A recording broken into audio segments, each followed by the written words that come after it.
Very early in the morning, the leading priests and the elders of the people met again to lay plans for putting Jesus to death.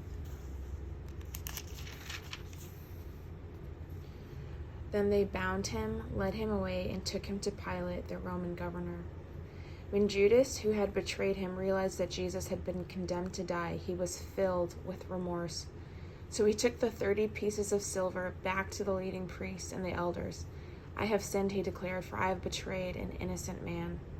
"What do we care?" they retorted. "That's your problem." Then Judas threw the silver coins down in the temple and went out and hanged himself. The leading priests picked up the coins. "It wouldn't be right to put this money in the temple treasury," they said, "since it was payment for murder." After some discussion, they finally decided to buy the potter's field, and they made it into a cemetery for foreigners. That is why the field is still called the Field of Blood. This fulfilled the prophecy of Jeremiah that says they took 30 pieces of silver, the price at which he was valued by the people of Israel, and purchased the potter's field as the Lord directed. Now Jesus was standing before Pilate, the Roman governor. "Are you king of the Jews?" the governor asked him. Jesus replied, "You have said it." But when the leading priests and the elders made their accusations against him, Jesus remained silent. "Don't you hear all of these charges they are bringing against you?" Pilate demanded. But Jesus made no response to any of the charges, much to the governor's surprise. Now it was the governor's custom each year during the Passover celebration to release one prisoner to the crowd, anyone they wanted. This year, there was a notorious prisoner, a man named Barabbas. As the crowd gathered before Pilate's house that morning, he asked them, "Which one do you want me to release to you, Barabbas or Jesus, who is called the Messiah?" He knew very well that the religious leaders had arrested Jesus out of envy. Just then, as Pilate was sitting on the judgment seat, his wife sent him the message, "Leave that innocent man alone. I suffered through a terrible nightmare about him last night." Meanwhile, the leading priests and the elders persuaded the crowd to ask Barabbas to be released and for Jesus to be put to death. So the governor asked again, "Which of these two do you want me to release to you?" The crowd shouted back, "Barabbas!" Pilate responded, "Then what should I do with Jesus, who is called the Messiah?" They shouted back, "Crucify him!" "Why?" Pilate demanded. "What crime has he committed?" But the mob roared even louder, "Crucify him!" Pilate saw that he wasn't getting anywhere and that a riot was developing. So he sent for a bowl of water and washed his hands before the crowd, saying, "I am innocent of this man's blood. The responsibility is yours." And all the people yelled back, "We will take responsibility for his death, we and our children." So Pilate released Barabbas to them. He ordered Jesus flogged with a lead-tipped whip, then returned him over to the Roman soldiers to be crucified. Some of the governor's soldiers took Jesus into their headquarters and called out the entire regiment. They stripped him and put a scarlet robe on him. They wove thorn branches into a crown and put it on his head.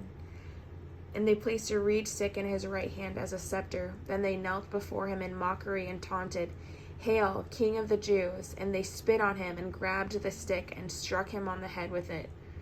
When they were finally tired of mocking him, they took off the robe and put his own clothes on him again. Then they led him away to be crucified.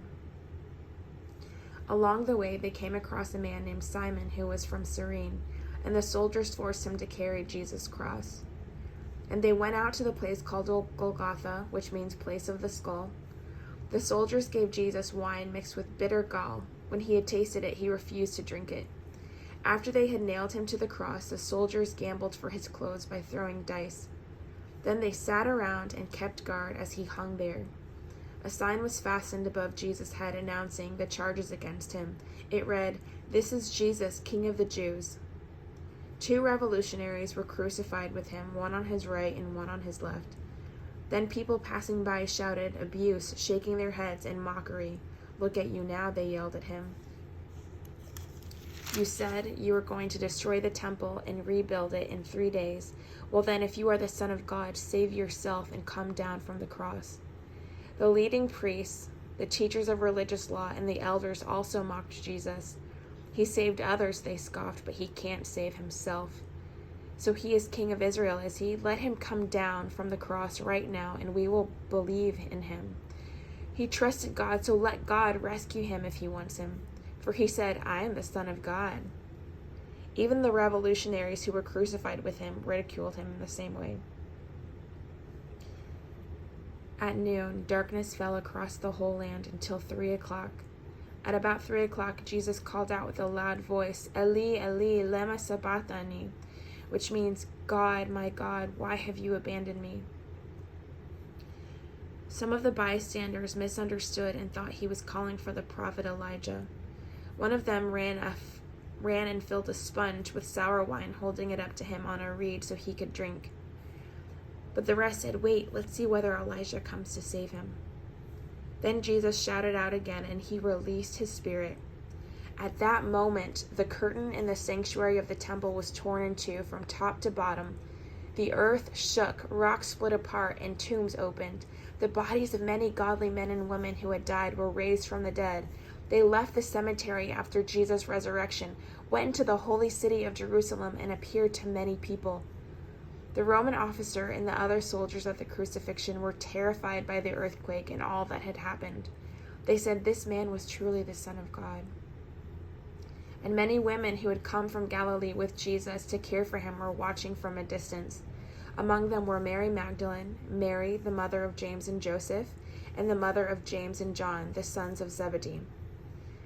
As evening approached, Joseph, a rich man from Arimathea, who had become a follower of Jesus, went to Pilate and asked for Jesus' body. Pilate issued an order to release it to him. Joseph took the body and wrapped it in a long sheet of clean linen cloth. He placed it in his own new tomb, which had been carved out of the rock. Then he rolled a great stone across the entrance and left.